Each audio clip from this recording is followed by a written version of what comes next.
peu flatteur sur le Québec, paru dans le Maclean's, à propos de la tempête de la semaine dernière. Il quitte dès maintenant ses fonctions de directeur de l'Institut d'études canadiennes de l'Université McGill. Alors, Tasha, Daniel, Michel, bonsoir. Bonsoir. Andrew Potter, il s'était basé sur le cafouillage de l'autoroute 13, dont tout le monde se souvient, pour décrire le Québec comme une société pathologiquement aliénée, c'était ses mots.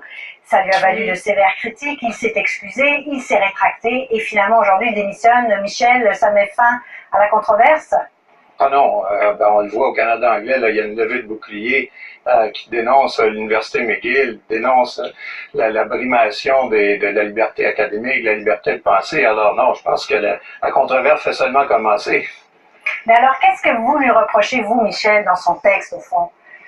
Écoutez, moi je pense que M. Potter a parfaitement droit à son opinion, sauf que là, on n'est pas dans l'opinion, là, on est dans la diffamation.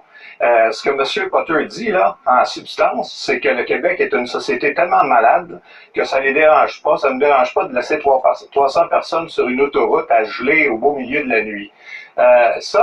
C'est plus de l'opinion, ça. Maclean's, le magazine dans lequel ça a été publié, s'est rangé derrière M. Potter en disant que c'était un well-argued point of view, c'est-à-dire un point de vue bien documenté. Mais c'est tout le contraire de ça. Les faits, prétendus faits sur lesquels M. Potter s'appuie pour faire poser ce diagnostic-là, mettons, sont faux. Sont faux. Et pour un universitaire, c'est renversant même. Je ne sais pas combien de temps M.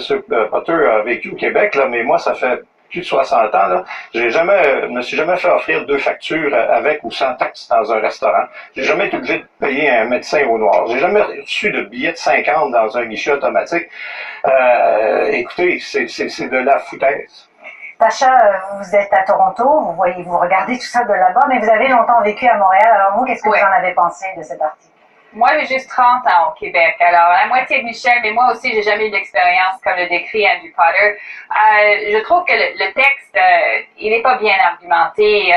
Faire des liens entre le fait que les Québécois ont moins d'amis que d'autres Canadiens et ce qui s'est passé sur l'autoroute 13, je pense que c'est un lien qui ne se tisse pas. Ceci étant dit, je suis d'accord qu'il y a une question de liberté d'expression. On peut exprimer des choses qui sont stupides, parfois on peut exprimer des choses qui sont mal écrites. Si le fait que, oui, c'est un académique qui a écrit un texte qui, académiquement, je pense, ne vaut pas grand-chose.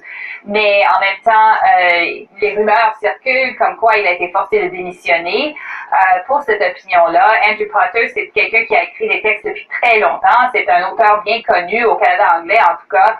Alors, rédacteur en chef du Ottawa Citizen. Oui, et voir sa carrière à McGill prendre fin d'une façon précipite sur ce point-là, quand il s'est excusé un peu de ce qu'il a écrit maladroit, je trouve ça mais il reste quand même qui n'aurait pas dû se produire. Il garde quand même son poste d'enseignant. Parce qu'il a un contrat de 3 ans qu'il ne peut pas brimer, alors ils doivent le payer, mais il ne veut pas qu'il soit à la tête de l'Institut pour l'étude du Canada. C'est ça qui est différent. Bon, Daniel, on a tous en mémoire un peu cette couverture du Maclean's avec le bonhomme carnaval et puis le titre là sur le Québec, la province la plus corrompue au pays. Est-ce qu'on peut penser qu'il y a un peu un biais contre le Québec? On la voit d'ailleurs cette couverture avec ce magazine qui est très respecté dans le reste du Canada. Les Autochtones, après la première page que McLean